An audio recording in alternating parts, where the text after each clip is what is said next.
The third sorrowful mystery is the crowning with thorns.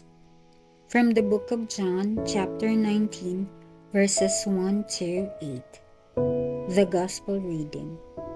Pilate's next move was to take Jesus and have him scourged. The soldiers then wove a crown of thorns and fixed it on his head, throwing around his shoulders a cloak of royal purple. Repeatedly, they came up to him and said, "All hail, King of the Jews," slapping his face as they did so.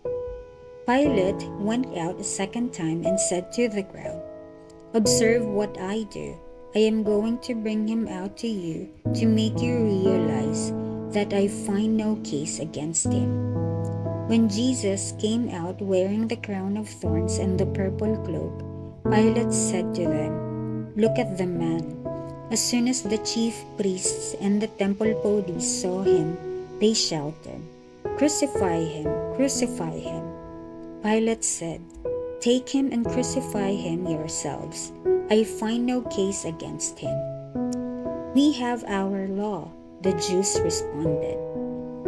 "And according to that law, he must die because he made himself Son of God." When Pilate heard this kind of talk, he was more afraid than ever.